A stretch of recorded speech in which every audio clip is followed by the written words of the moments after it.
Muy buenos días, bienvenidos a este tiempo devocional Tu Palabra para encontrar el camino. Hoy es 26 de agosto del 2025 y vamos a continuar con la lectura de la Biblia en un año con la carta de Pablo a los Gálatas capítulo 3. Gálatas capítulo 3.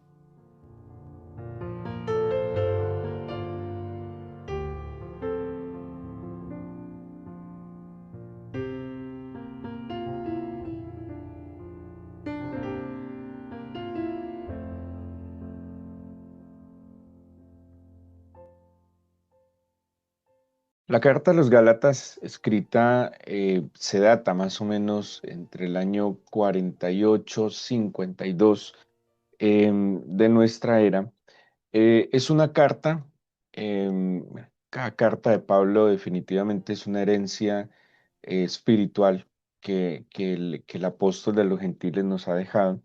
Y como hemos insistido, las cartas tienen diferentes propósitos, generalmente instruir, corregir, tratando de dar a conocer el plan del Señor, pero también, como Pablo le menciona a su discípulo Tito, corregir lo deficiente. La iglesia de los Gálatas queda en Galacia, la actual Turquía, y tiene un problema particular, es una carta muy, muy singular, y es que les he mencionado mucho que, que en las iglesias, la iglesia era una iglesia local, ¿sí? Generalmente había una dirección general desde Jerusalén, que era una especie de dirección apostólica, y, y desde esa dirección apostólica, pues se van dando como las orientaciones respecto a la fe, a la teología. De alguna manera estamos hablando de una fe que está creciendo, de una fe que se está estableciendo, que se fundamenta en la fe judía, que tiene unos, digámoslo así, unos rudimentos, pero que obviamente pues tiene unas variaciones muy profundas que, pues que seguramente para aquellos primeros cristianos que efectivamente eran judíos era difícil de comprender y era difícil de desligar, ¿sí? De su origen judío. La iglesia local tenía entonces, pues estaba la feligresía, tenía pastores, lo hemos mencionado, tenía lo que la Biblia llama como obispos, ancianos, pastores, maestros, y había otros, pues que eran itinerantes, que generalmente eran los profetas y los apóstoles. Em, Parece ser que la iglesia de Gálatas empezó a tener una influencia muy fuerte de parte de los judíos y pues era muy complicado. Yo creo que el principio de la iglesia, bueno, como hoy que tenemos también unas particularidades, pero la iglesia de aquel entonces era formada por judíos, judíos que se convertían al cristianismo. Por eso, por ejemplo, cuando Pablo habla de Timoteo, o el libro de los Hechos habla de Timoteo y de su madre y de su abuela, habla de que ellas eran judías creyentes. ¿A qué se refiere esa expresión judías creyentes? Que eran mujeres nacidas en el judaísmo, pero que habían creído en el Señor, ¿sí? Entonces, son judíos convertidos al cristianismo. Había otro tipo de personas que eran los gentiles. Estos gentiles, pues, en algunas expresiones bíblicas y de parte de los judíos, eran vistos como paganos también, y estos se convertían al cristianismo, ¿sí? Entonces tenemos como dos orígenes diferentes aquí, eh, personas creyentes como los judíos, religiosos, tal vez algunos muy exigentes y muy radicales en sus observancias religiosas, se convierten al cristianismo. Entonces ellos tienen unas características en sus expresiones de fe y en su conocimiento. Seguramente ellos se verían un poco más espirituales que los gentiles. Los gentiles perfectamente podrían ser personas que vinieran de filosofías diferentes o completamente agnósticos o ateos a cualquier tipo de fe. Y los otros eran los llamados prosélitos, que eran como unos personajes intermedios, Y es que el prosélito era un gentil que se había convertido al judaísmo, ¿sí? Entonces no era del todo gentil porque no era ignorante absolutamente, pero tampoco era judío de pura cepa, como se podría decir, porque pues él era judío de conversión, ¿sí? Y el prosélito pues de nuevo estaba como en esa parte intermedia, pero se convertía también al cristianismo. Entonces aquí pasa algo. Ellos creían, y es el tema central, podría decirlo así, de Gálatas. Entonces los judíos, algunos judíos, un poco confundidos con la comprensión de la doctrina cristiana, ¿sí? La doctrina cristiana tiene unos elementos fundamentales que no son iguales a la doctrina judía, ¿sí? La doctrina judía, digámoslo de alguna manera, se centra en un personaje y en una doctrina. ¿Cuál es el personaje digamos, de la fe judía? Es Moisés. Y su base doctrinal está fundamentada en la Torá o en el Pentateuco, ¿sí? Entonces, todas las leyes que recibió Moisés en el Sinaí, eso es lo que fundamenta su fe. Bueno, y otras cosas que le fueron añadiendo lastimosamente con sus comentarios, como el Talmud, la Misná, que son comentarios como, digámoslo así, especie de adiciones que ellos o interpretaciones que le fueron haciendo a las leyes establecidas. Entonces, tienen unos fundamentos, pero la fe cristiana tiene un fundamento en unas enseñanzas que van más allá de las leyes judías, ¿sí? Porque ciertamente, por ejemplo, en expresiones que decía el Señor Jesús, dice, oísteis que fue dicho, y ese oísteis que fue dicho se está basando en las enseñanzas de la ley mosaica, y luego el Señor dice, pero yo os digo, o sea, el Señor está dando, podríamos decirlo, una reinterpretación de aquellas instrucciones establecidas y le da un grado de complejidad que sí es superior. O sea, algunos creen que el cristianismo es más sencillo que, que el judaísmo, porque no tiene como tanta rigidez en el cumplimiento de ciertas leyes, pero considero que el cristianismo es incluso más complejo, más profundo que el mismo judaísmo, porque el judaísmo puede quedarse muchas veces entre las ramas. ¿A qué me refiero? A las tradiciones, a los ritos, a las celebraciones muy rígidos en este tema, pero el cristianismo va más allá. El cristianismo promueve una vida en el espíritu que no es más sencilla que la vida basada en los ritos y en las tradiciones, porque muchas veces la vida que se basa en tradiciones, en normas, digámoslo así, en unos ritos exactos, pues se vuelve más dinámica, casi automática, pero pues muchas veces el corazón y el espíritu no están involucrado en ello. En cambio, la vida espiritual es una vida de una muerte diaria. Pablo mismo lo dice, cada día muero. Es una vida, como decía el mismo Juan el Bautista, donde yo menguo para que Cristo viva, ¿sí? No es tan fácil vivir la vida cristiana que el Señor nos plantea, que la Escritura nos plantea, que vivieron estos primeros discípulos, obviamente todos como nosotros con todas las situaciones. Entonces, pasó algo en la iglesia de los Gálatas y es que los judíos que estaban allí y algunos maestros de origen judío empezaron a presionar a los gentiles, ¿sí? Porque los gentiles estaban llegando como del mundo sin conocimiento previo alguno y se introducían a la fe cristiana, entonces ellos les empiezan a obligar a tomar prácticas judías. Y es como ellos empezaron o creían que el gentil debía convertirse de alguna manera en prosélito. Acordémonos que prosélito es un gentil que ha vivido un proceso de conversión hacia el judaísmo. Ese era un rito, ellos tenían varias cosas que tenían que hacer para ser judíos. El prosélito, por ejemplo, se debía circuncidar, hablando de los varones, se debían circuncidar.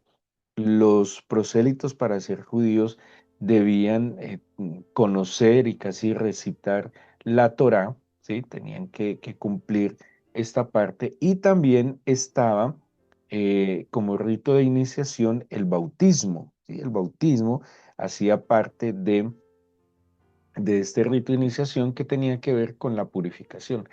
El cristianismo, en la instrucción que deja el Señor Jesús, deja solo el bautismo, ¿sí? Como, digámoslo, como ritual de iniciación, pero que no se queda en ese ritual de iniciación, sino en una profesión y una, digámoslo así, confesión de fe, ¿sí? Para que el creyente tenga la oportunidad de abrirse camino a la vida en el Espíritu. ¿Sí? Entonces, los judíos empezaron a decirle a los cristianos que estaban en la iglesia de los Gálatas que tenían que circuncidarse, que tenían que cumplir la ley mosaica, ¿sí? Y es aquí viene la expresión que es la judaización, ¿sí? Empezando por el Espíritu, como les va a decir Pablo, ellos están pretendiendo llevarlos a tradiciones y a ritos que no necesariamente eran basadas en la Biblia, sino que muchas de ellas estaban basadas en sus propias interpretaciones de la ley. Así que el capítulo 3 va a tener un planteamiento donde presenta Pablo la justificación por fe, si la doctrina de la justificación por fe versus digámoslo así, la justificación por el cumplimiento de la ley. ¿Sí? Entonces, bueno, para los judíos incluso, ellos organizando pues todo lo que el Señor les ha dicho, ellos establecen 613 preceptos o mandamientos o normas o leyes. Imagínense 613 normas que ellos tienen que cumplir. Entonces, le hicieron toda una estructura legal a la fe y pues para poder acceder a esa fe, pues obviamente tenían que cumplirlos, un tema de celebraciones exactas, bueno, es toda una complejidad a la hora de prepararse para la oración, el tema de lavarse las manos, la separación de los implementos del alimento. Ellos tienen una cantidad de normas que, por ejemplo, si un plato fue tocado o se sirvió algo lácteo en ese plato tiene que purificarse de una manera y tienen que pasar unas horas para que ese mismo plato pueda tocar, pueda ser servido con carne, porque ellos no pueden juntar la carne con los lácteos. Bueno, es una cosa súper compleja, súper compleja. A ver, ¿qué pasa con eso? Ante la complejidad de todas estas, que, ojo, hay mandamientos que son establecidos por el Señor y en esto hay que tener claridad. El Señor Jesús no vino a quebrantar los mandamientos, el Señor vino a cumplir los mandamientos, pero también hay que distinguir que en la Torá o en el Antiguo Testamento hay cosas diferentes. Una cosa son los mandamientos, otra cosa son los preceptos, otra cosa son los estatutos, y eso se diferencia en la Biblia, ¿sí? Los mandamientos, los que son inquebrantables, Éxodo 20, el Señor le entregó a Moisés una tabla con 10 mandamientos, y esos mandamientos son inquebrantables. Eso usted puede ser judío, gentil, prosélito, de donde sea, pero si usted se adhiere al pacto en Jesucristo, sí esos mandamientos se deben cumplir, ¿sí? Y para los que en Éxodo 20 son curiosos, ahí están los 10 mandamientos inquebrantables. Esos son, por eso lo dice su palabra, su misma traducción al español, mandamientos. Esto se tiene que obedecer si usted entra en este pacto. Este pacto es un pacto de fe, pero es un pacto también de obediencia. ¿Y obediencia qué? A la palabra del Señor. Pero también hay unos preceptos, hay unos estatutos, hay unos límites que se establecen, pues que se deben entender cuáles son los que el mismo Señor Jesús dijo, bueno, esto es así, pero vuelve el peligro que les había dicho. Ellos se salieron y fueron un poco más allá de lo escrito en la Torá o en el Pentateuco, y es donde empiezan a darle interpretaciones a estos mandamientos, preceptos, estatutos.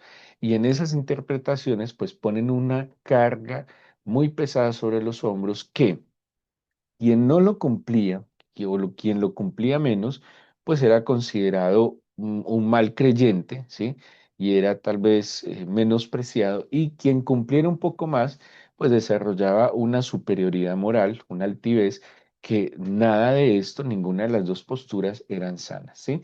Porque era lo que le pasaba al fariseo, el ejemplo que cuenta el Señor Jesús con el fariseo y el publicano, cuando dice que el publicano oraba inclinando su cabeza, le decía, Señor, sé propicio a mí que soy pecador, pero el fariseo se jactaba por cumplir más leyes, ¿sí? Porque nadie podía cumplir cabalmente todo lo que la Torá estaba exigiendo, y menos la pesada carga que le habían agregado los maestros judíos, a que, o sea, ya era suficiente lo que decía la Torá, pero ellos que le agregan bueno,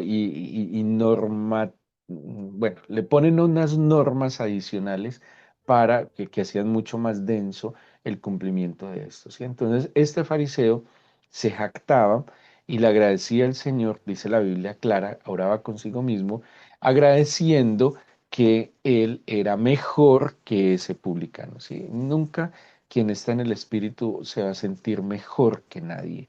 Y eso es lo que Pablo está tratando un poco desesperado, porque la carta a los Gálatas tiene un matiz como de angustia y desesperación, porque Pablo no puede creer que ellos, experimentando la libertad en la fe, en la gracia, en la misericordia manifestada en Jesucristo, ahora estén asumiendo una carga de la cual ya se habían liberado. Él no lo puede creer. Es como cuando un cristiano tiene un mal hábito, se libera de ese hábito, el Señor lo libera de ese hábito y decide tomar de nuevo en su necedad, por X motivo, volverse a esclavizar, ¿sí? Entonces Pablo está diciendo, si ustedes ya son libres, ¿por qué se están esclavizando?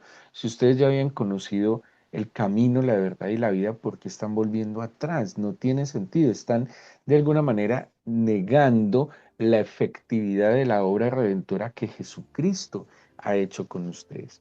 Podríamos decir que tiene 6 puntos principales este capítulo 3. La primera parte, ustedes entienden nuestra dinámica por el tiempo, no podemos detallarlo todo. La primera parte habla de la promesa de Dios.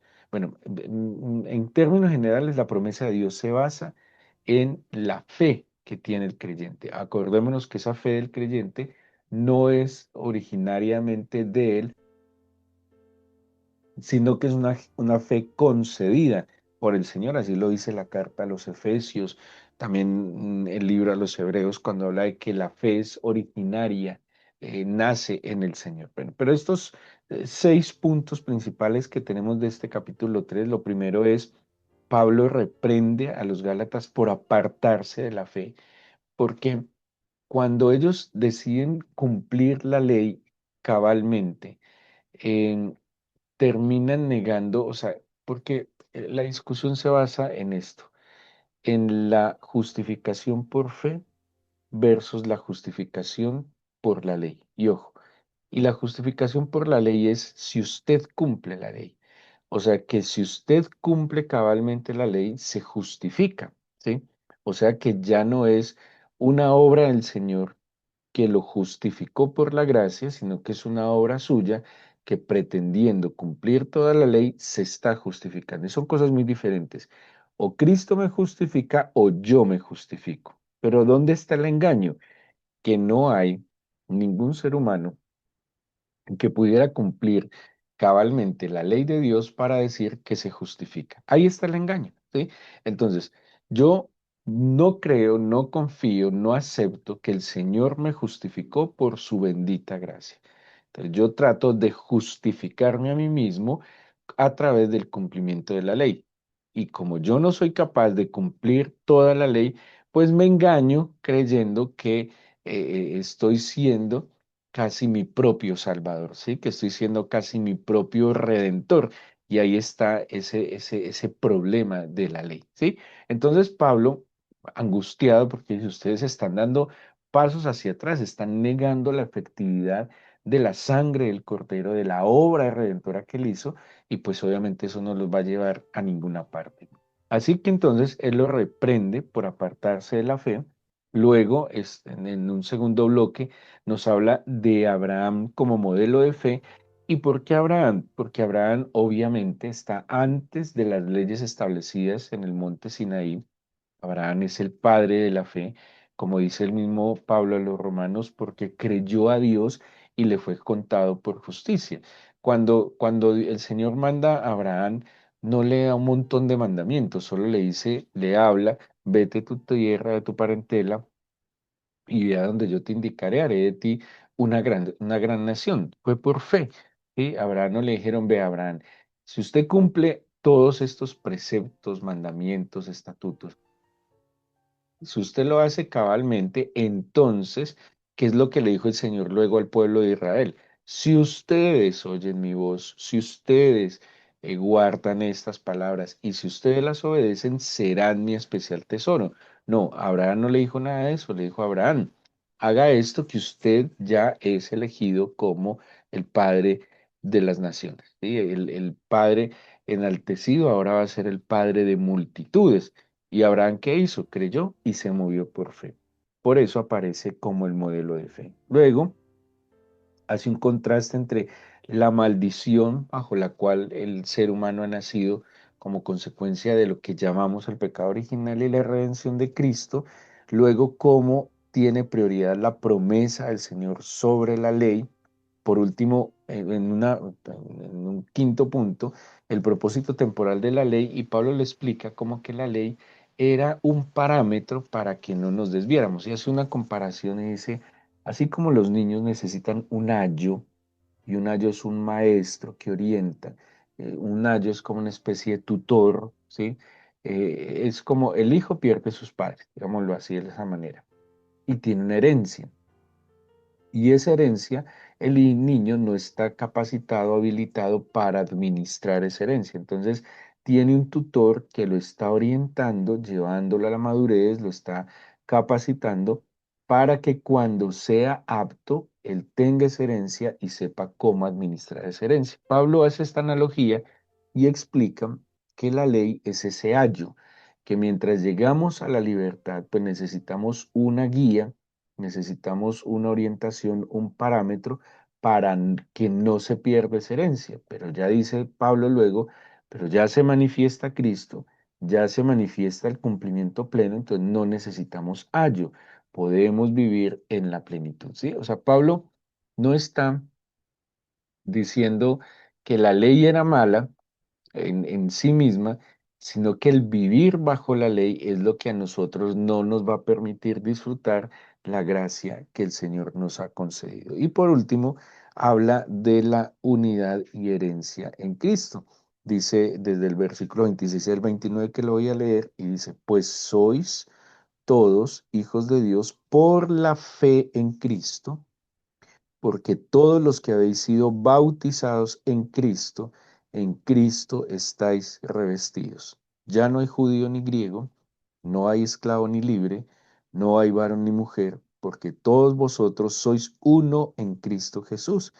Y si vosotros sois de Cristo, ciertamente el linaje de Abraham sois y herederos según la promesa. ¿Sí? Esta herencia que hemos recibido no se basa entonces en nuestros actos, en nuestras acciones, no se basa en nuestro esfuerzo, sino en un acto de bondad, misericordia y gracia que el Señor tuvo con nosotros.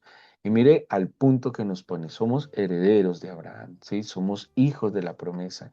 Somos, bueno, también Pablo hablar eso del hijo de la promesa, del otro hijo, ¿sí? Para decirnos que sin mérito alguno, sino por una medida de fe que nos fue concedida, nosotros hacemos parte de ese pacto perfecto, o más bien perfeccionado en nuestro Señor Jesucristo, donde todos somos, perdón, todos somos uno delante de Él, donde no hay diferencia entre uno y otro. Los judíos sí se diferenciaban mucho, ¿sí? Y por eso había sectarismos, que es un problema, Pablo así lo describe como un problema de la carne, donde algunos tenían, había como unas élites, como grupos muy importantes, pero aquí Pablo está diciendo, no, delante del Señor todos somos lo mismo, por eso aquí, de aquí en adelante, no es una relación posicional de quién está por encima del otro, sino una relación funcional donde cada uno entiende un papel, por eso los dones espirituales. Los dones espirituales son capacidades dadas a la iglesia, a los miembros de la iglesia, para que cada uno coloque de ese don que le fue recibido para edificar, pero nadie es más que nadie, ¿sí? Eso es lo que Pablo está diciendo. Todo lo que estamos cumpliendo es funciones. El maestro es una función, el pastor es una función, el apóstol es una función, el que administra es una función, pero nadie es más que nadie. O sea, no hay dignidad mayor entre el uno y el otro, porque la dignidad que cada uno de nosotros tiene es la dignidad de Cristo. Y por eso en Cristo, como le citaba ahora el fariseo, soy mejor que este publicano. No, ninguno es mejor. Delante de los ojos del Señor, todos tenemos el mismo valor. Ya de cada uno depende de cómo cultiva esa fe, cómo madura en la fe, cómo procura escuchar más atenta la voz del Señor para que esa fe crezca y al tener mayor fe, serle más agradables y ser por ende más obedientes, ¿sí? Y ya es la experiencia personal de nosotros como creyentes, pero de ninguna manera delante de los ojos del Señor, Él nos mirará que somos más o mejores que otros, ¿sí? Él nos mira en la identidad que nosotros tengamos en Cristo Jesús. Eso es lo que Pablo está tratando de despertar en los Gálatas. Venga, no se vuelvan para atrás, porque esta religiosidad fácilmente termina rompiendo ciertas líneas que los va a llevar a, pues, incluso a obras de la carne, ¿sí? Lo que explica el Nuevo Testamento, a obras en nuestra propia fuerza que incluso fácilmente nos puede llevar a inmoralidades, ¿sí? Y a hacer actos que deshonran al Señor. Y es lo que Pablo le está tratando, por eso como desesperado de decirle a los Gálatas, tanto así que al final Pablo dice que él mismo escribió. Mirad con cuán grandes letras os escribo. Pablo no escribía sus cartas. Claro, Pablo se servía de un escriba, un amanuense que era quien físicamente escribía sus cartas. Pablo tenía un problema visual, pero ¿cómo sería el desespero de Pablo? Que parece que la última carta la última parte de la carta es escrita de su puño y letra, ¿sí? En la angustia de ver cómo sus discípulos, sus amigos, se están desviando por una doctrina que no tenía nada que ver con ellos. Y es un proceso del cual nos podemos cuidar. Hay dos excesos, ya para terminar, para que tengan esta idea, dos excesos opuestos muy peligrosos. Uno, el abuso de la gracia. Algunos que profesan de que como todo es por gracia, usted ya no tiene que hacer nada en obediencia, en santidad, peligrosísimo. Y otro exceso opuesto es un legalismo donde nos imponen o nos imponemos unas cargas que ya no nos corresponde llevarlas. Cristo en la cruz del madero, en la cruz del Calvario, llevó esa maldición del pecado y aún del efecto del incumplimiento y la desobediencia de la ley, ¿sí? La vida que Él nos propone es una vida en santidad y en equilibrio. Ya no vivo yo, le dice Pablo a los Gálatas en el capítulo 2, sino que Cristo vive en mí. Pero les decía, es mucho más complejo ser cristiano que practicar el judaísmo, porque es una muerte diaria para que Cristo viva.